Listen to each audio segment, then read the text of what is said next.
Nuestro tema para hoy es el pan y el agua de vida, y vamos a ver cómo esto que hemos estudiado en estos días sobre estas diferentes pruebas que enfrentó el pueblo de Israel, en realidad, aunque les sirvió en su peregrinaje y debería haberles servido, también nos debe servir a nosotros que estamos más cerca de la gran liberación que Jesús obrará cuando venga por segunda vez. Por eso vamos a orar para pedir la dirección de nuestro Dios y que con la ayuda de nuestro pastor Dani Perla podamos hacer la reflexión de este día.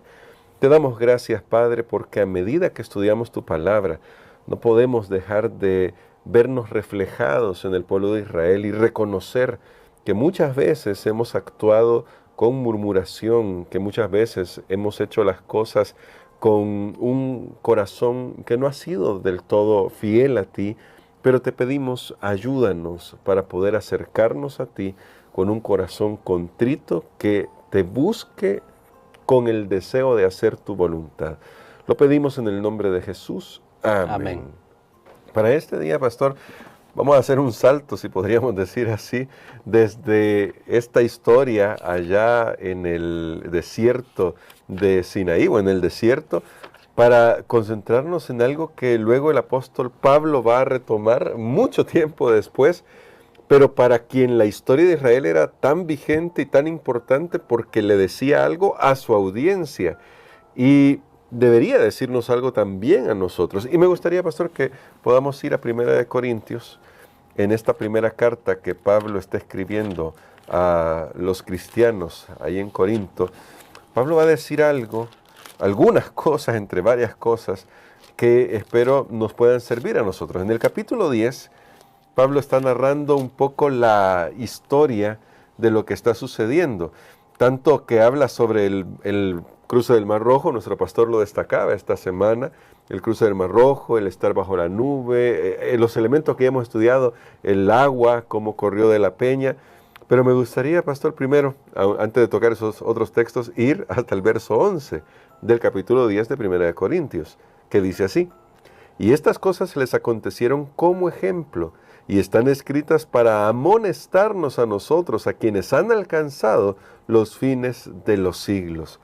Y si esto era tan importante para Pablo, para su audiencia, ¿cuánto más para nosotros? ¿Qué lecciones prácticas espirituales deberíamos extraer que Pablo ya estaba viendo en su tiempo, pero que hoy, que estamos más cerca de la segunda venida de Jesús, necesitamos?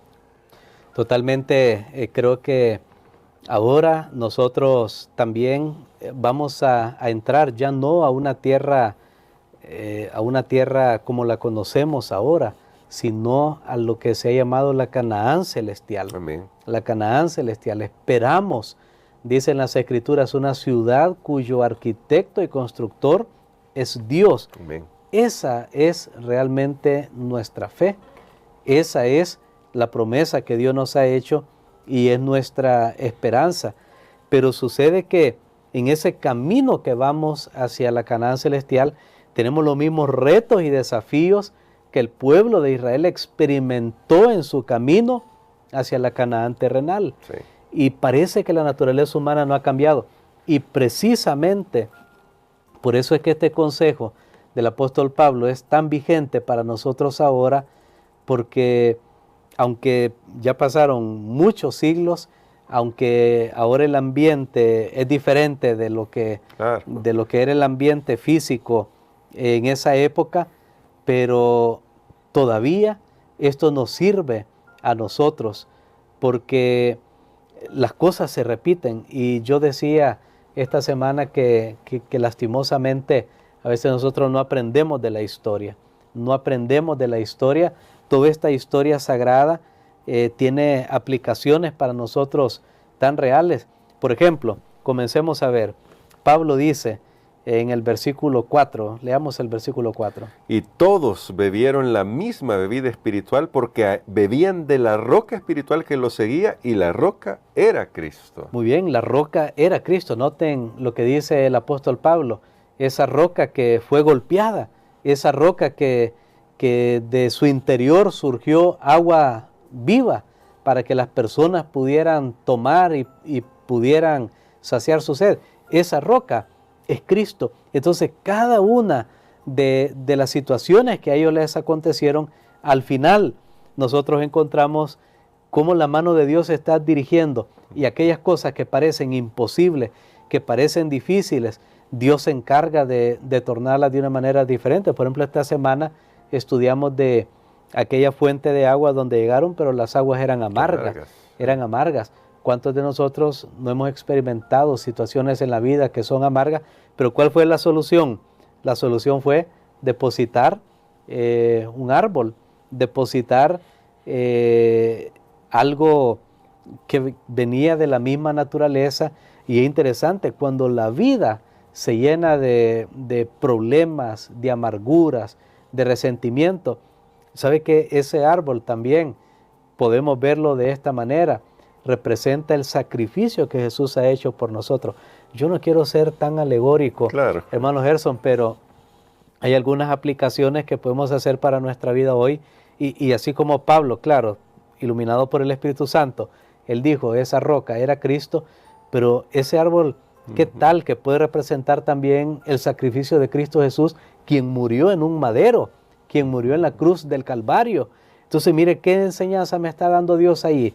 Que bueno, que cuando en la vida las cosas sean difíciles, sean amargas, imposibles, yo ponga la presencia de Dios ahí.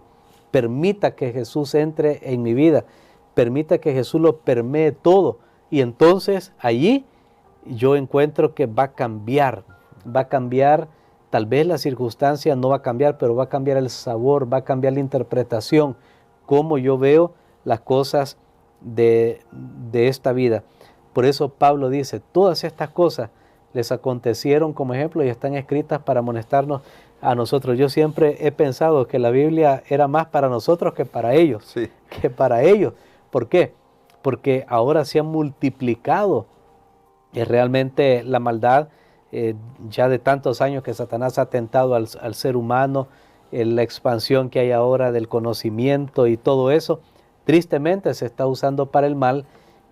Ahora necesitamos nosotros tener más fortaleza.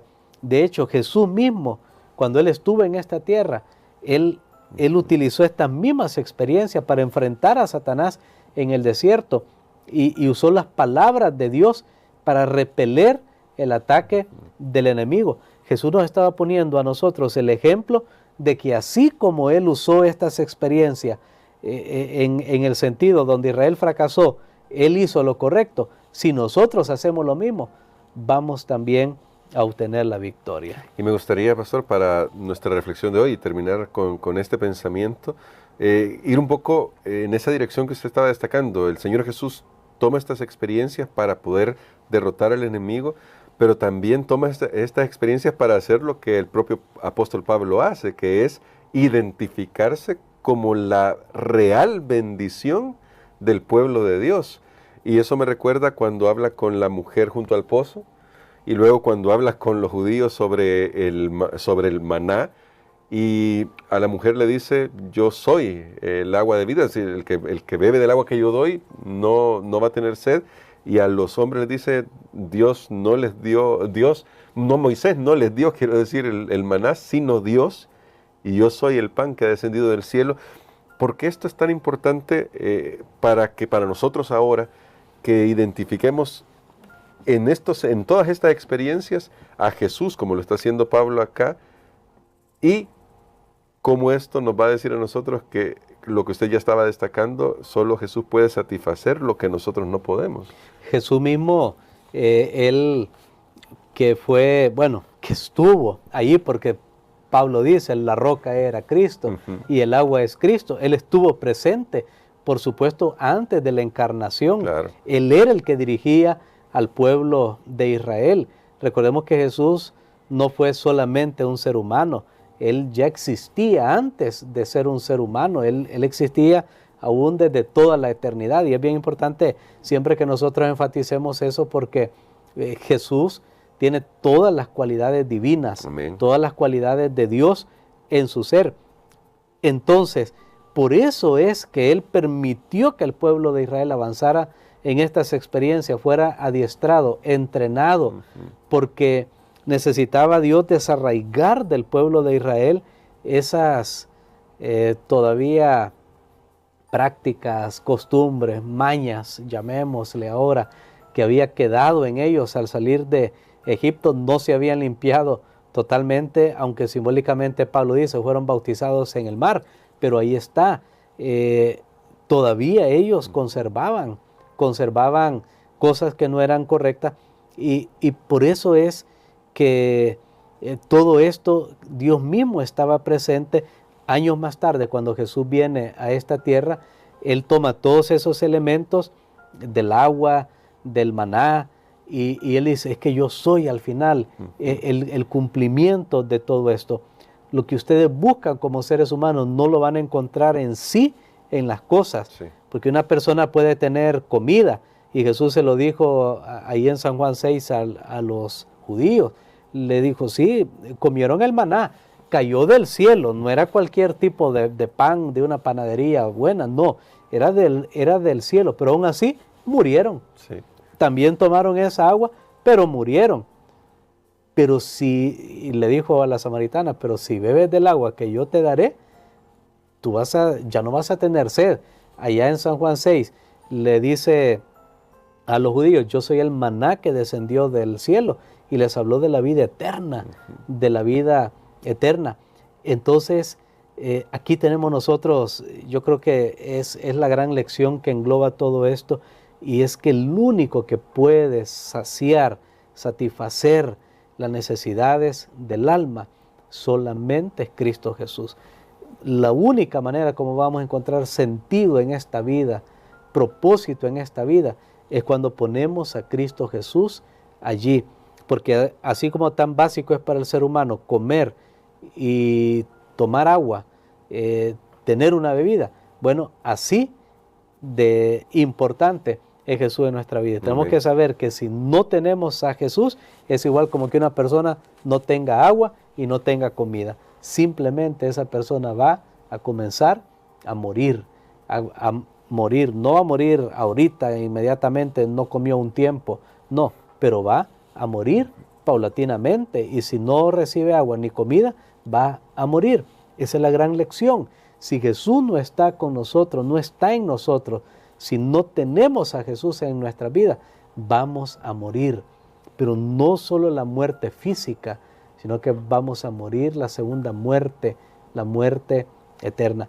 Cuán importante entonces es que nosotros tengamos a Jesús en nuestras vidas. Y por eso comenzábamos este día diciendo, esto es algo que nos habla a nosotros, especialmente en una sociedad, pastor, que está muy dada a saciar o a intentar saciar, podemos decir es lo mejor, a intentar saciar con sucedáneos, es decir, con cosas que parecen bonitas, son agradables seguramente, pero que no pueden alimentar el corazón. Y en ese sentido me gustaría, pastor, que orara por nosotros para que nuestros ojos espirituales puedan abrirse a estas realidades espirituales que nos está mostrando la palabra, que estos relatos nos están diciendo qué necesitamos aprender hoy para poder vivir plenamente mientras aguardamos la gran liberación. Amén, Padre. Te damos gracias, Señor, por las lecciones que tú permitiste que quedaran registradas para amonestarnos, alentarnos a nosotros también. Gracias, Señor, porque tú nos estás diciendo que conoces el camino aún antes de que lo transitemos, y por eso nos das estos consejos. Ayúdanos para ser obedientes y escuchar tu voz. Especialmente ayúdanos, Señor, para que Jesús pueda ser lo más importante que nosotros hemos adquirido en nuestro paso por este mundo. En el nombre de Jesús. Amén.